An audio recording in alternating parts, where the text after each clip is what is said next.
young man, it's a big thing, it's a big man. Ndagarutse kandi iyi ni KUBA TV show simply Koma Yombi right now. Nakubwiye kumba ngufite topics zigiye zitandukanye right now. Ngiye kuba nkubwira kuri topics zigiye zitandukanye. This time I know that abantu benshi baba bibaza what is going on, what is the KUBA TV show simply Koma Yombi stand for. Ariko ngenda kubwira ngo then mfite ibintu biri about kandi mfite amakuru trendings from platform difference nkaba mfite amakuru atandukanye right now. Mbere yuko dukomeza ndakubwira ngo manzu rebe topic tujye kwa tuvuga muri aka kanya ndetse n'izindi difference duba dufite muri aka kanya muri KUBA TV show simply Koma Yombi right now. I'm big man kandi ndakubwira ngo jukura subscribe kugira ngo ubashe kujya ubona ibiganiro byacu bigiye bitandukanye design ting ndakubwira ngo manzu rebe iyi publicity gato then I will come back soon. Mpani cyenda ni hana kuri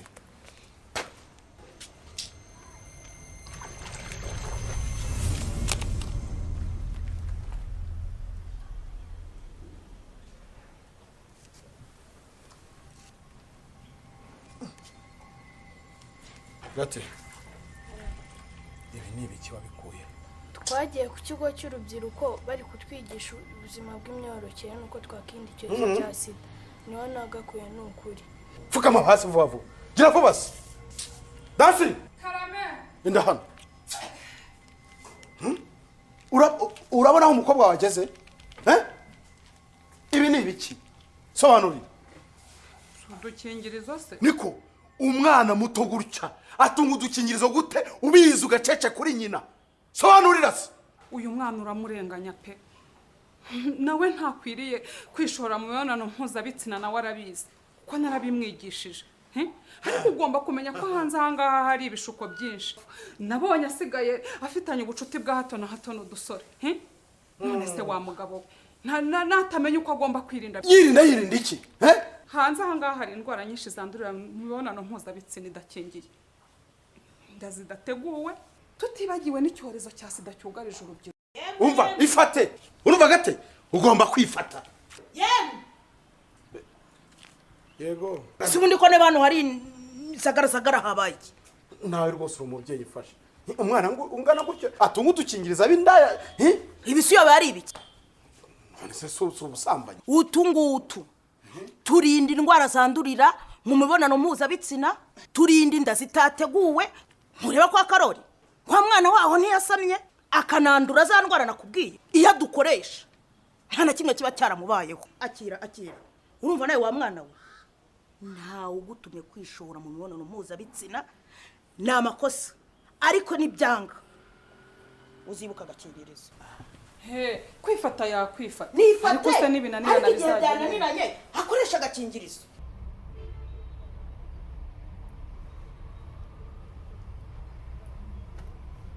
Yeah man, I hope you wayirebye man ko iyi publicity man iteye yewe nayirebye numva ndavuga ati what is going on man, is publicity no from the beginning abantu babwiraga abantu babatipinga ari bo batwara condoms ingombe se batwara ama protection kubera ko bavuga ati abana b'abahungu they are the first babwira umwana w'umukobwa ngo baryamane cyangwa se they bakora ama intimation.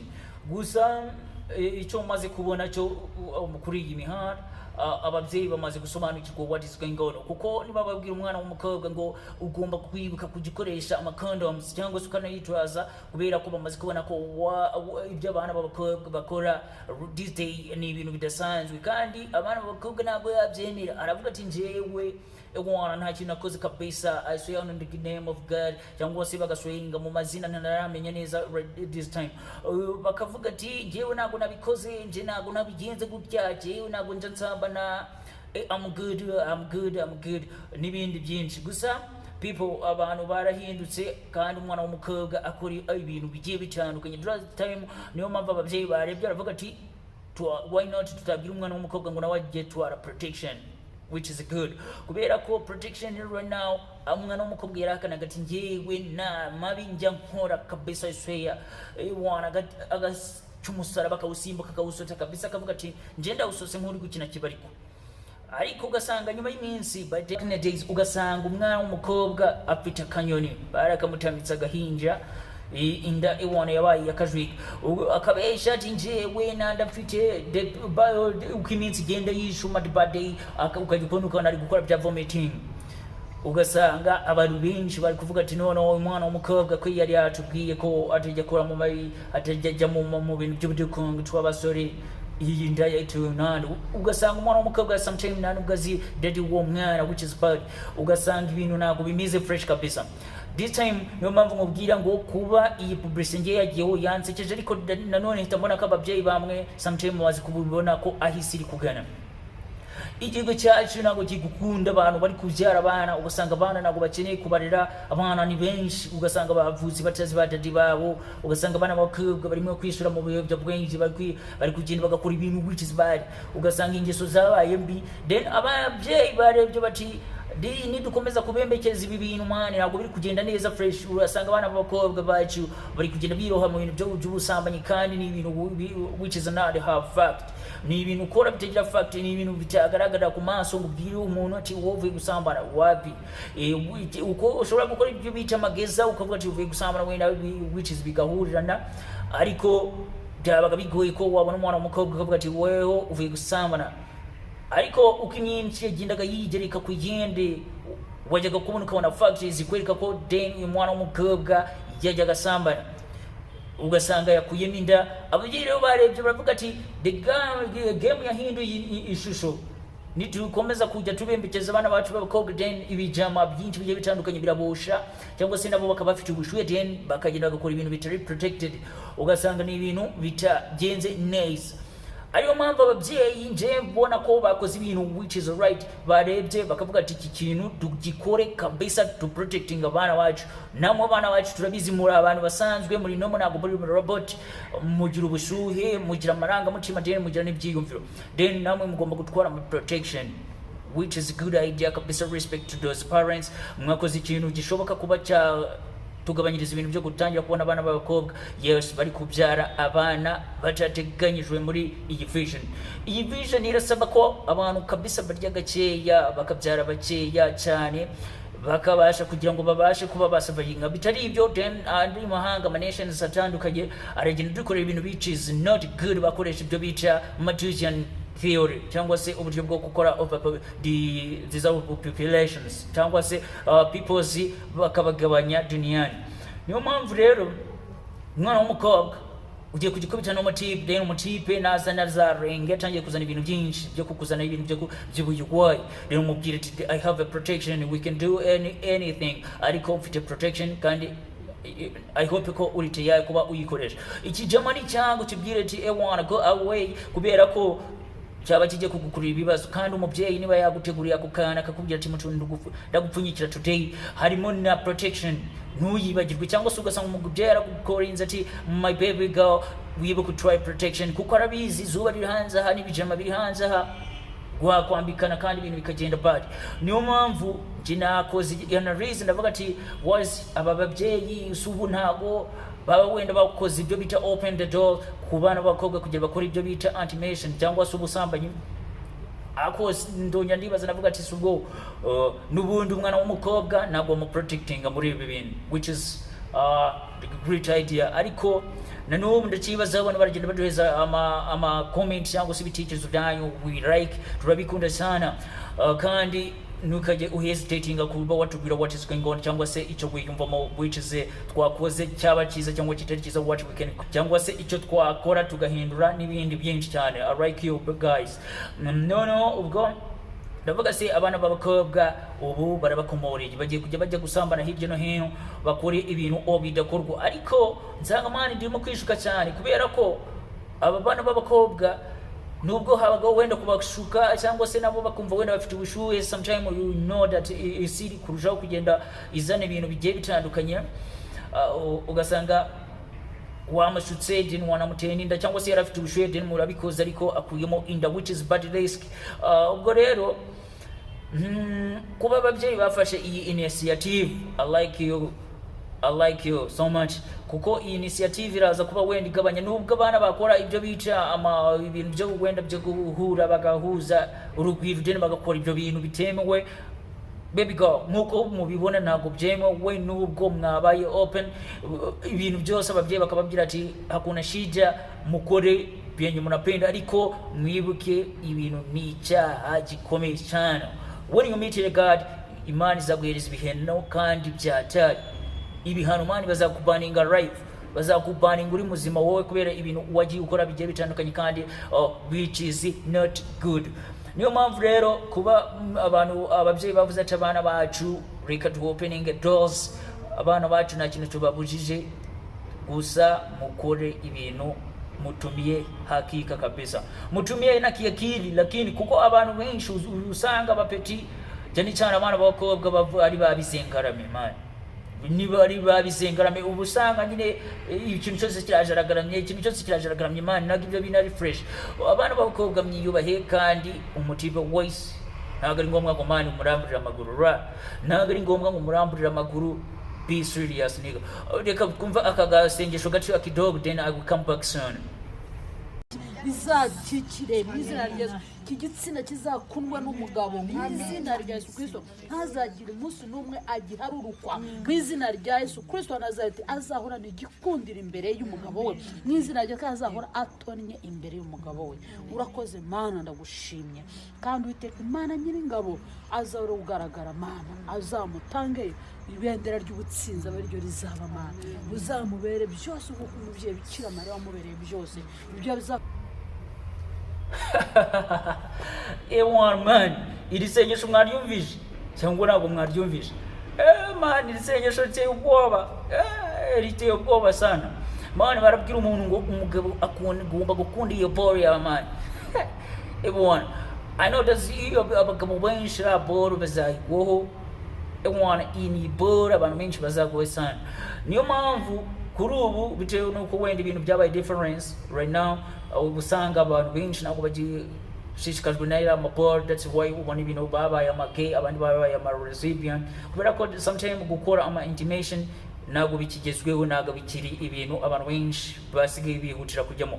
Ubusanga muri iki gihe byarahindutse. Niba ari umugabo man, niba twaremanyirari ugasanga umupeti n'umugabo, ariko man akunda kujya kureba abandi bana. Niyo mpamvu buri risengesho man njyewe ryamwe umutima ndavuga ati man, these things is still happening today. Mbona ibintu ni danger.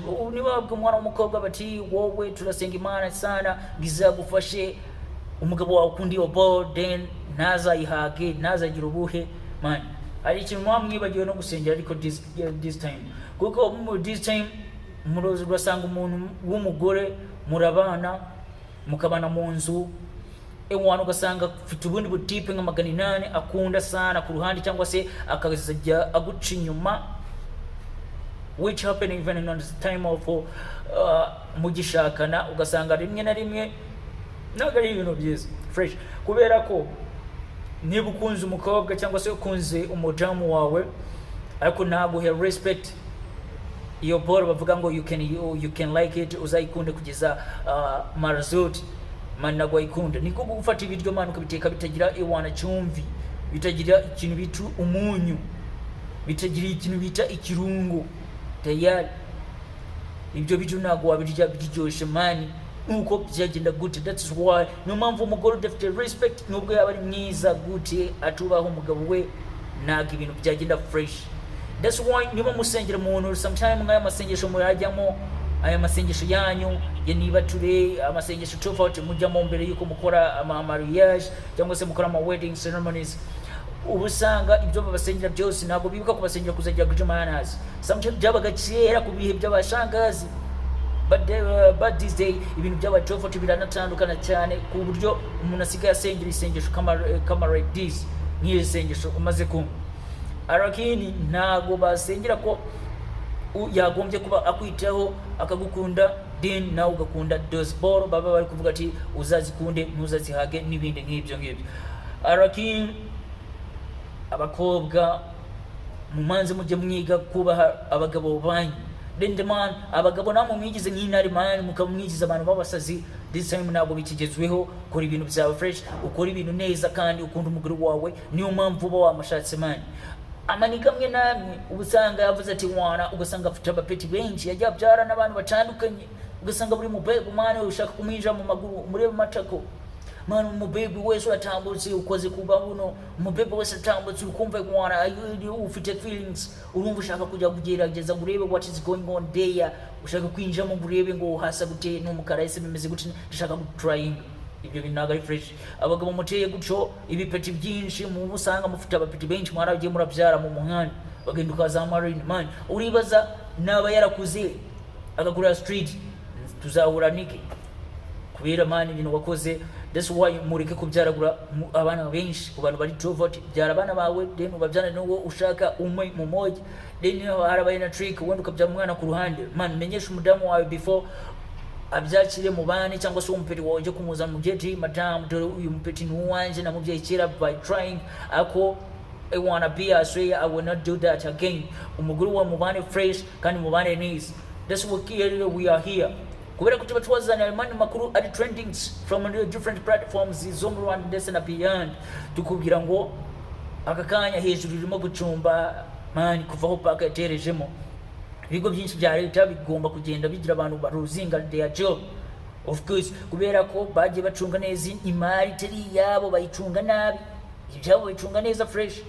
That's why no mpamvu turi kumva ibinombori hejuru bigucuka hejuru bikajuza bikatugwaho twibereye kubera ko tuba turi on street tureba uburyo ibintu bimeze turi kumva ibinombori hirya no hino bituruka hejuru bikaza bikatwituraho on down.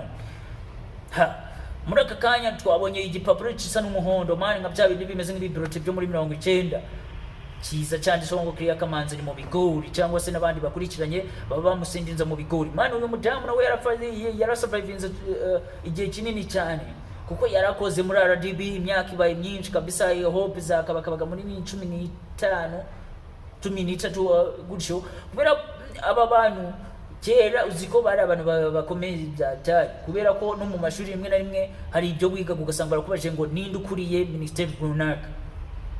Icyo gihe hagiye twasubizaga kera cyane muri za 2000 twasubizaga ba Boniface tugasubiza ba Kaberuka hari abandi badamu bari barakoze ba Agnes like that abantu nk'abo ngabo ugasanga badise turi kumva kwambikana hejuru niyo mpamvu abayobozi namwe mugomba gushaka pira down kubera ko murabona ko amazi nagakiri gutemba amanuka gusa yanatemba zamuka. That is why mugomba koroha then ninza musaba service don't take me like umuntu udafite very sometimes abayobozi bamwe when they are on their table cyangwa se bari mu ntebe zabo nk'iyi nicayemo ubusanga niba mu service nagayigwa neza ubusanga kugira go back uzagaruke tomorrow morning uzagaruke Ubundi uzagaruke ewana mutandawo ugasanga ari kukubwira ibintu byinshi which is bidindiza zimwe muri services zabo. Niyo mpamvu tuvuga tuti mudufashe tubane neza fresh kandi mubwira ngo this KYTV show simply Koma Yombi mubwira ngo mba mfite amakuru agiye atandukanye tofauti abanyura kuri platforms zitandukanye hirya no hino mu gihugu cyacu ndetse na beyond. Niyo mpamvu mubwira ngo don't go away, don't try to go away but ugomba gukora sub hano kuri KYTV show simply Koma Yombi then nkaguhereza new news zose ziri gutambuka ku ma platform atandukanye ibigezweho. Murabizi nka gutya the pain right now yagutwika mu Burundi ibintu which is byagaragaje ko the pain ari kuri another level nubwo bamwe mu basani ba hano mu gihugu cyacu bagenda bavuga ati the pain is underdog cyangwa se ari underhood bahise babibona ko the pain is a king. The pain ni king mu ndiri kuko the pain bageze mu Bujumbura hari ya Byibura abapeti benshi mihandi kaba ikuzura sana baje kuri the pain gusa the pain man ariko ku another level. Mwabonye ko yahaye gift umugore we n'umugore we wamwita Cheza Pamela ameza range iri ifite agashoka miliyoni 250 zose Rwanda francs. Urumva ko the pain agukora ibintu kandi I want to respect this guy. The pain ni umuntu ukomeye sana muri music Nyarwanda kandi ni umuntu ufite inkingi ya mwamba no fiza muri bendera ry'u Rwanda to the top. Niyo mpamvu mvuga ni abapeti benshi abantu benshi mugerageje mukurikire KYTV show simply Koma Yombi. I hope tuzajya dukomezanya kandi kuma trends agiye atandukanye ari guca hirya no hino. Genda babwira ngo mukore sub just ubundi ibindi byose I will be there for you guys and I hope you are doing good. I like you. Present.